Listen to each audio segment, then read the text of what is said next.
Ahí se ve, ¿no es cierto? Sí, profe, ahí se ve. Perfecto. Ahí. Bueno, esta diapositiva nos muestra un poco parte de lo que es la diversidad biológica o la biodiversidad. Vamos a conversar en estas dos clases, diría yo, o casi dos clases a partir de hoy día, introductorias, respecto a características de la ciencia, características de los seres vivos y contextualizarlos en lo que es el reino animal, porque ahí está enfocado hacia lo que son los procesos evolutivos, los procesos de comportamiento y de respuesta de los organismos al ambiente, va a estar enfocado en el reino animal, porque la idea es que dé elemento para la comprensión del comportamiento humano.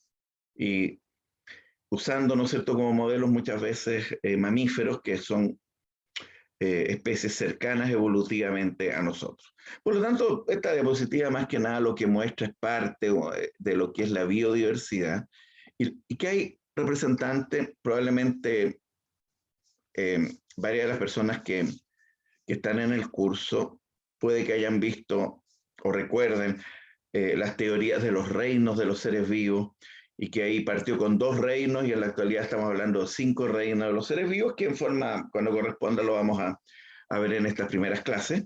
Pero enfocamos ahí al reino animal. Aquí, ¿no es cierto?, se muestra representantes de diversos reinos en realidad.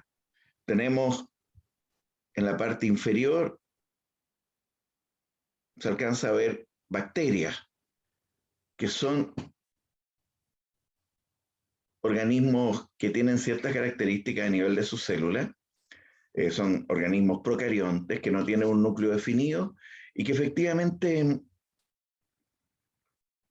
las primeras formas de vida, de acuerdo al registro fósil, tendría alrededor de unos 4.000 millones de años y eran organismos unicelulares, parientes de las bacterias actuales, pero de cierto grupo de bacterias actuales, especialmente de las que no ocupaban, porque no había oxígeno en el medio, cuando se originaron las primeras formas vivientes. Entonces, son el reino denominado Monera, está representado por organismos con células procariontes.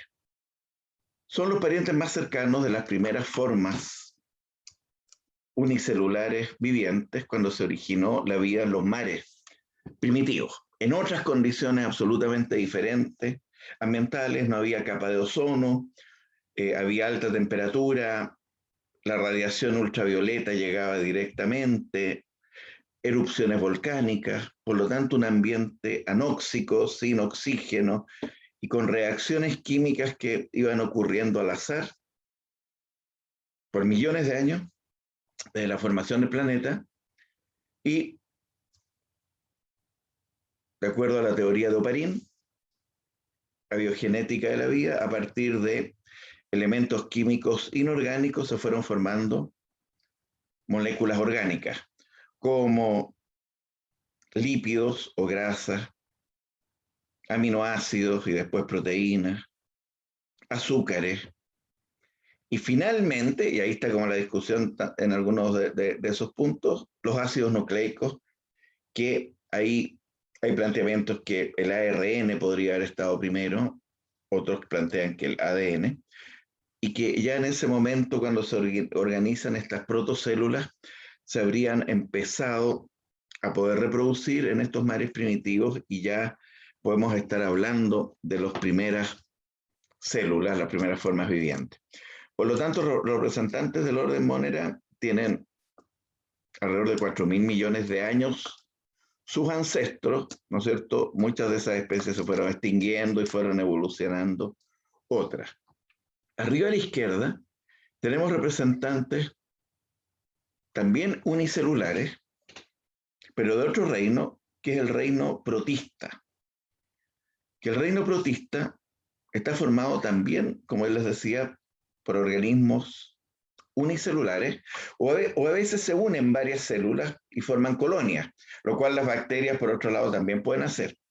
Y dentro de estos organismos, bueno, están conformados por células eucariontes, con un núcleo definido, con sistemas de endomembrana, y además están en el reino denominado protista. Entonces tenemos por un lado, ¿no es cierto? Porque así vamos avanzando en lo que son las teorías, en esta primera diapositiva, en lo que son las teorías de los reinos, ¿no es cierto?, de los seres vivos, y lo voy a ir anotando en el chat, los nombres de los reinos que voy mencionando. Lo voy a poner en mayúsculas simplemente para que lo puedan leer con mayor facilidad. Entonces tenemos los reinos de los seres vivos, ¿no es cierto? Y aquí lo que hemos mencionado por el momento, el reino Monera o Monera, está formado por bacterias, organismos unicelulares, procariontes, el tipo de célula de estos organismos. Tenemos, en relación a la segunda diapositiva, o sea, la segunda figura en esta diapositiva, que corresponde al reino protista, ahí van los dos primeros nombres, que se refiere a organismos unicelulares, pero que están formadas por células eucariontes, que quiere decir que tienen un núcleo definido por una membrana, y adentro está el material genético dentro de este núcleo y regula las funciones y la reproducción de la célula. Y otros sistemas denominados de endomembranas, como el aparato de Golgi, el retículo endoplasmático liso, por mencionar algunos. ¿Ya? Como representante quizás más conocido, están los protozoos. Dentro de los protistas, están los protozoos, y ahí tenemos a las amebas, que una serie de especies de amebas son parásitas y a veces producen problemas intestinales, problemas digestivos. Hay otras que pueden ser más complicadas.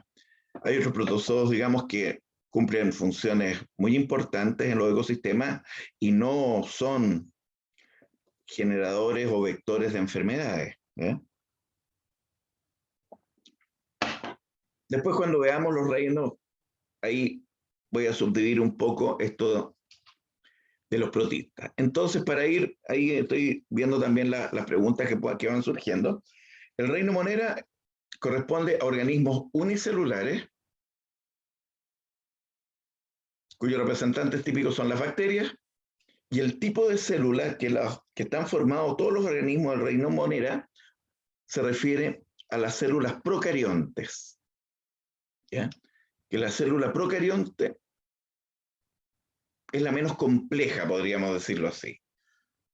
Igualmente adaptada que las células eucariontes. Pero podemos decir que el grado de complejidad es menor de la célula procarionte y que no tienen un núcleo donde está el material genético que esté delimitado por una membrana nuclear, sino que está el material genético en el citoplasma y no tiene sistemas internos de membranas propiamente tal. Por ejemplo, no tiene mitocondrias, que son organelos con membrana, porque de hecho hay muchas bacterias que son más chicas que una mitocondria. O sea, no podrían tener una mitocondria porque son del mismo porte o más chicas, igual que los cloroplastos. En cambio, que los cloroplastos tienen las células vegetales y algunas algas unicelulares que están en el reino protista. Entonces, para que no se confundan, el reino Monera está formado por bacterias y cianobacterias, que son bacterias con características muy ancestrales. Entonces, ahí se los voy a anotar. Monera, formados por bacterias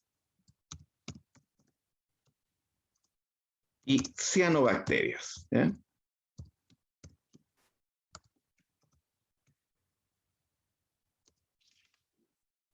El tipo de célula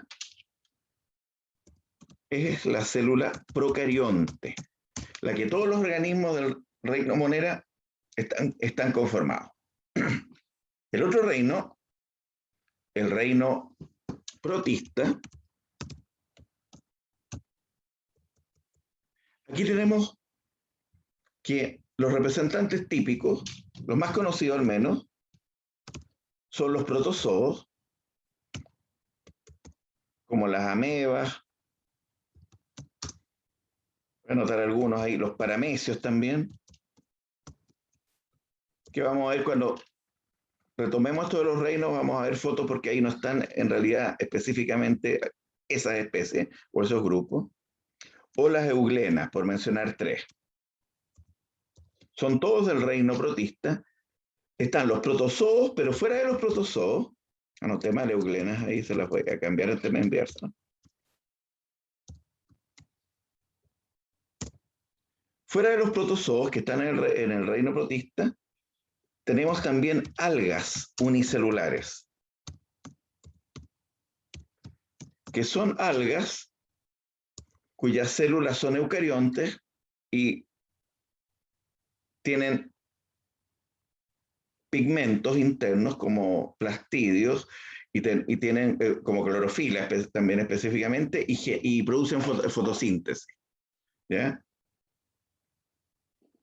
Ahí tenemos representantes del reino protista. Ahí en el lado izquierdo hay una foto. En esa foto se ve, en la foto, un representante que se llama Volvox, que son formados por colonias de células, pero son cada una de ellas células independientes, y es un tipo de protozoo, pero colonial en este caso, el que está ahí en la foto.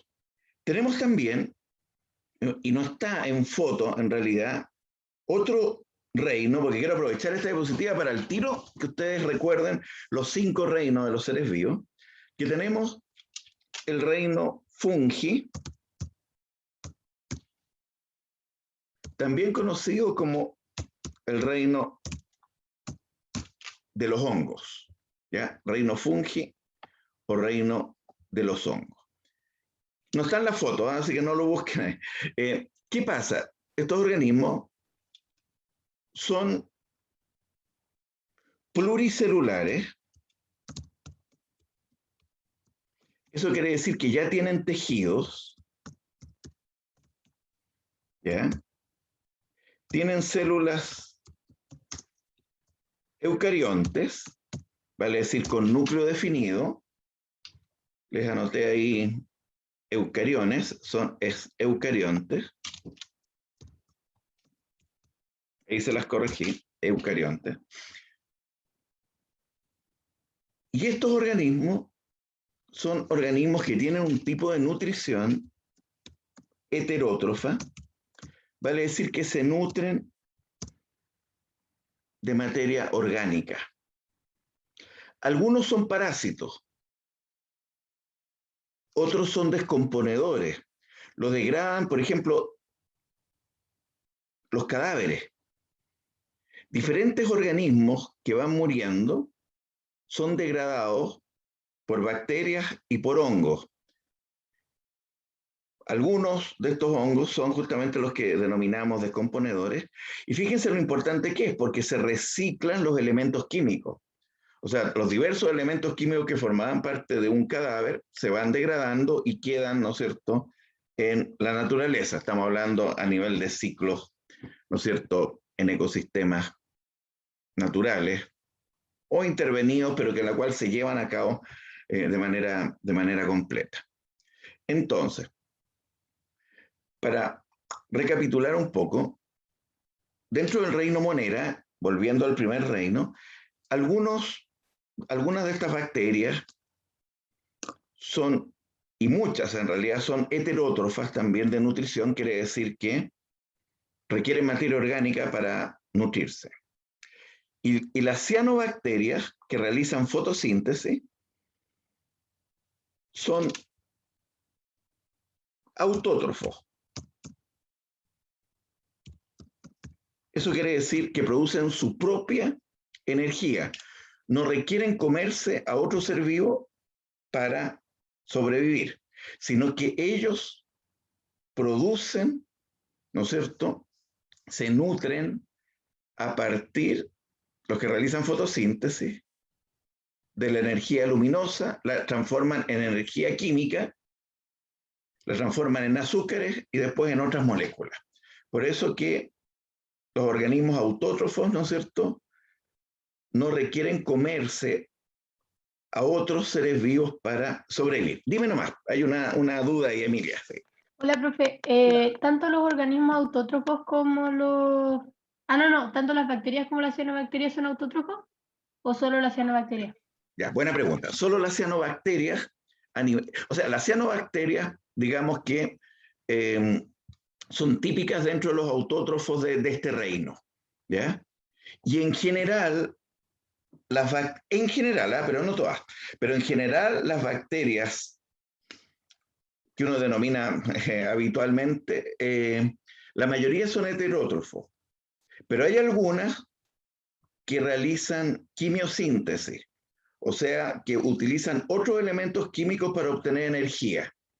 Pero si tuviéramos que generalizar en base a tu pregunta, la mayoría de las bacterias que no están en el grupo de las cianobacterias, porque esas sí son autótrofas, típicamente la mayoría de las otras bacterias son las más conocidas por lo menos heterótrofas, pero hay algunas que realizan quimiosíntesis y eso quiere decir que a partir de otros elementos químicos tienen procesos que obtienen energía y obtienen energía química también, por lo tanto pueden sobrevivir también de esa manera. No sé si ahí se aclara más el espectro en cuanto a tipos de nutrición. Sí, creo ¿Sí? que está más claro. Ya, perfecto.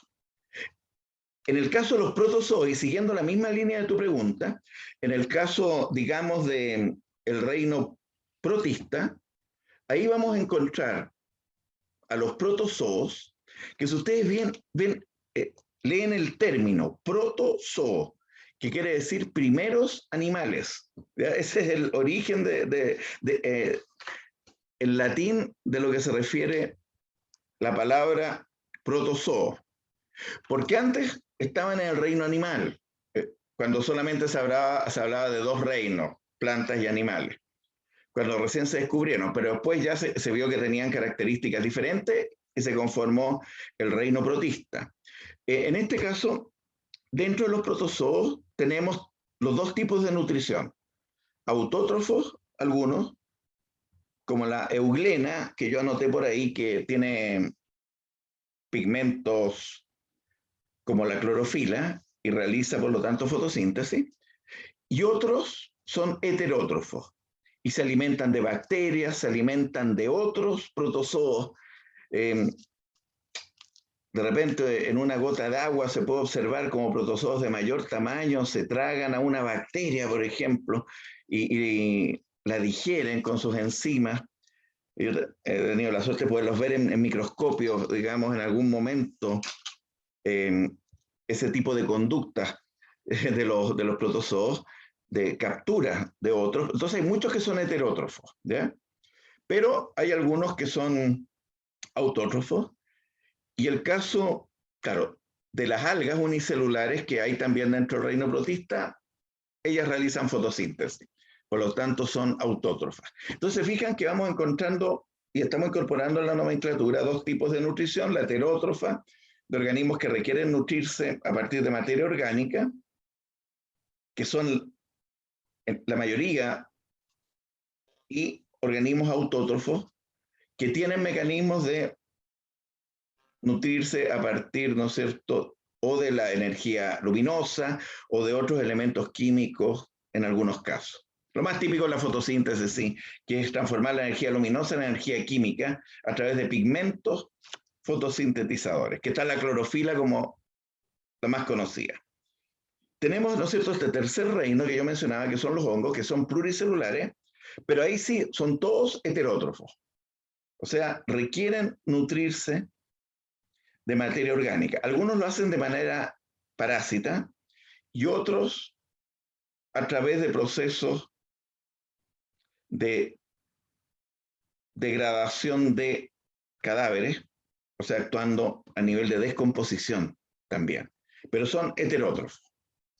Los representantes del cuarto reino, que aquí vemos por ahí, aunque sea unas hierbas, por ahí unas flores por otro lado, algunos representantes del reino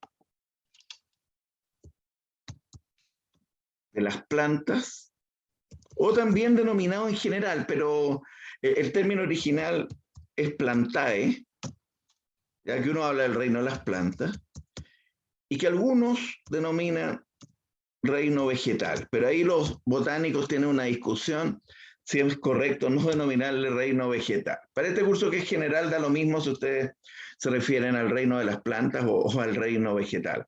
Aquí los organismos son pluricelulares, ¿ya? Están formados por muchas células. Todas estas células son de tipo eucarionte,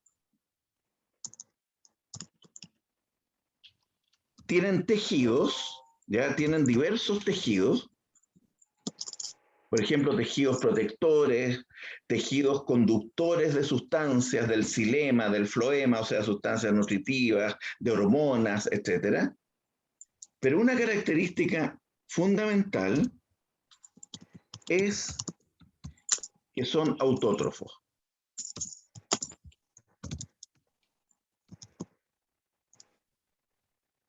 Eso implica en este caso, reino vegetal, que realizan fotosíntesis. ¿Ya? Vale decir, utilizando la energía luminosa, obtienen energía química, azúcares, esos azúcares los almacenan y después van siendo transformados en otras moléculas. Y parte de las reservas es lo que los herbívoros y los omnívoros, que también comen plantas, se alimentan y a su vez va ocurriendo, ¿no es cierto?, toda la cadena trófica en los ecosistemas. Fundamental, si ustedes analizan, fundamental este reino por la fotosíntesis. Y ahí vemos lo importante que es el cuidado de las selvas, el cuidado de, ¿no es cierto?, imagínense la destrucción terrible de un incendio forestal, de una quema que te destruye un montón de organismos, fuera de la contaminación que te va generando por CO2, etcétera, por la destrucción de seres vivos que son fundamentales en la captación de oxígeno en el planeta. Ustedes han visto en diferentes años, especialmente el año pasado, los incendios en la Amazonía, que la Amazonía es uno de los pulmones fundamentales del planeta, por mencionar algo. Entonces, ahí estamos hablando de reino, ¿no es cierto?, vegetal o planta. Y tenemos el quinto reino, que se refiere al que vamos a centrar el curso, que es el reino animal. Los organismos del reino animal, a ver, son organismos pluricelulares, porque están, ¿no es cierto?, formados por muchas células. Tienen tejidos, o sea, células que tienen el mismo origen embrionario, que tienen una forma y función común. Y dentro de eso hay algo muy importante que no puede faltar, que es el tejido nervioso. O sea, los organismos del reino animal tenemos, porque nosotros como especie humana estamos en el reino animal, tejido nervioso. La complejidad de ese tejido nervioso puede variar, ¿ya?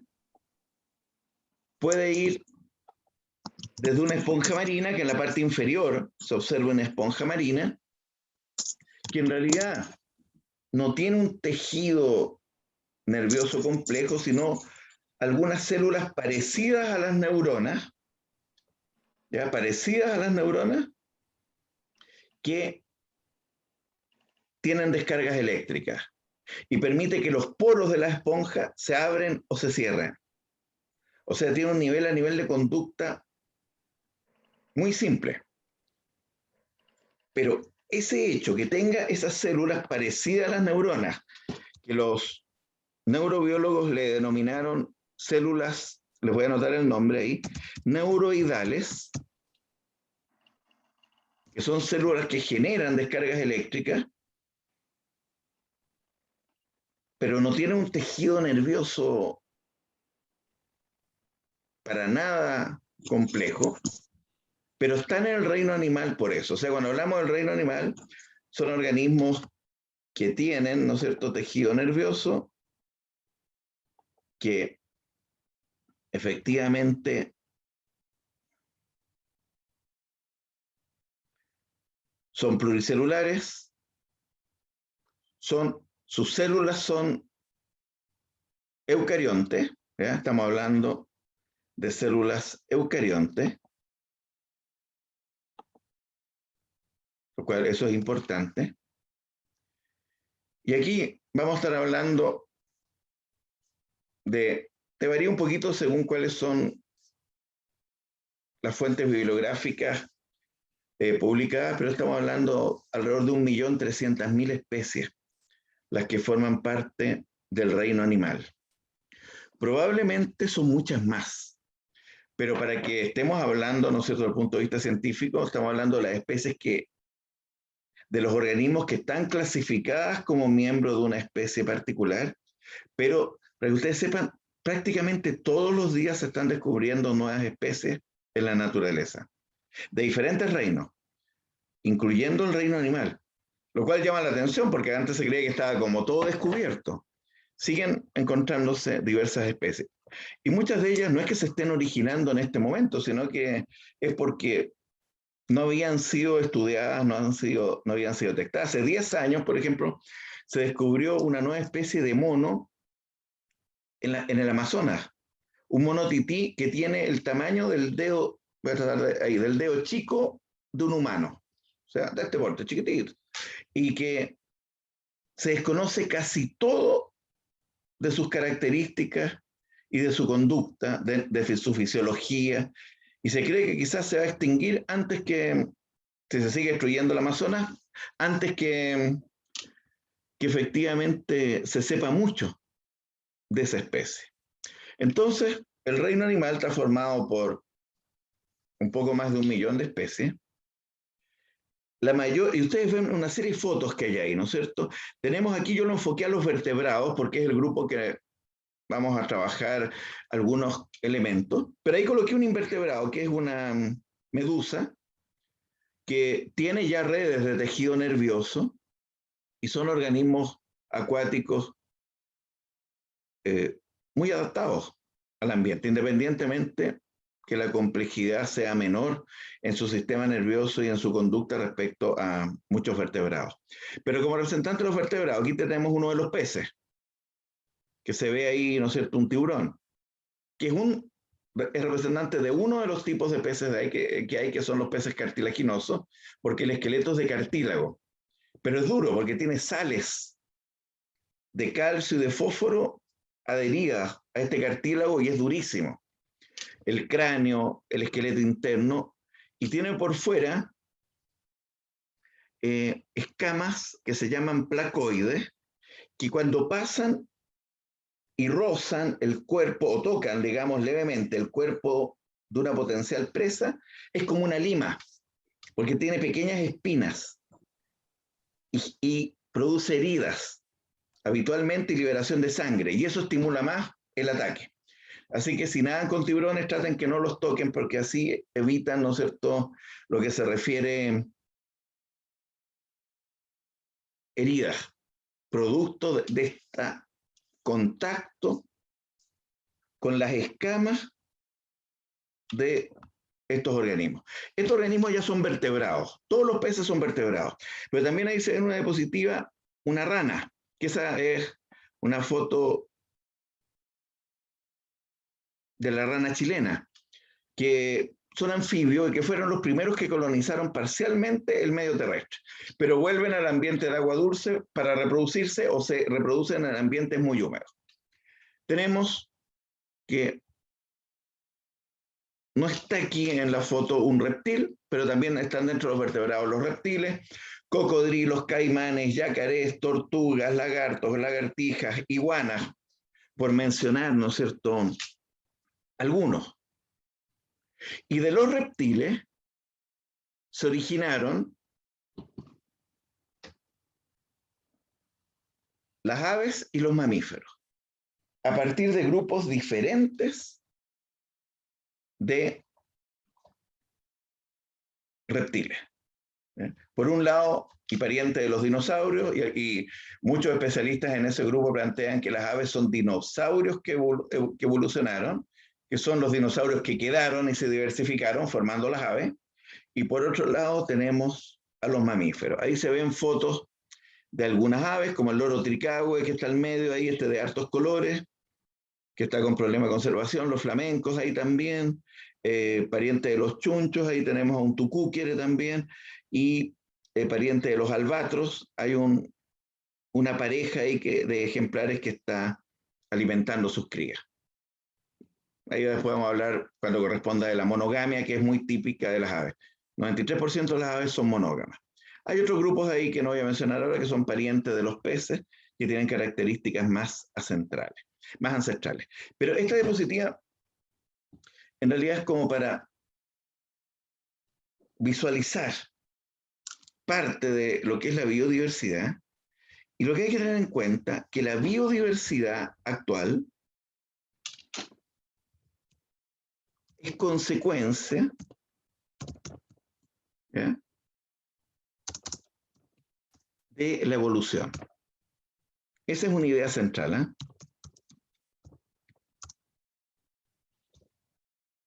Porque producto de un proceso evolutivo es que existe la diversidad que existe en diferentes zonas del planeta. Y evolución quiere decir cambio.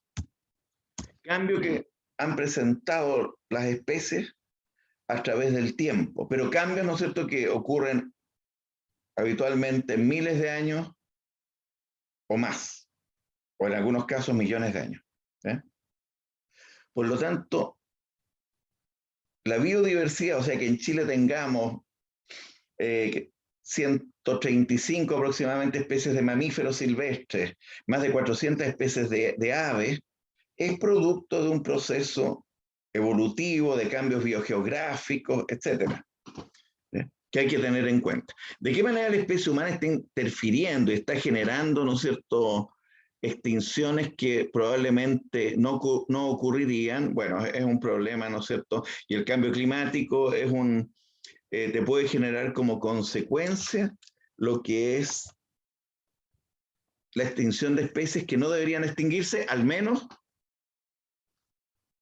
en los años próximos, pero que con el cambio climático, efectivamente, y ojo, hablamos de cambio climático no para referirnos a los ciclos naturales de cambios de temperatura a nivel evolutivo que han ocurrido en el planeta, porque el Sol tiene ciclos de 11 años. Entonces hay fases en la cual el Sol va en aumento su actividad y otras fases que va en disminución, cada 11 años.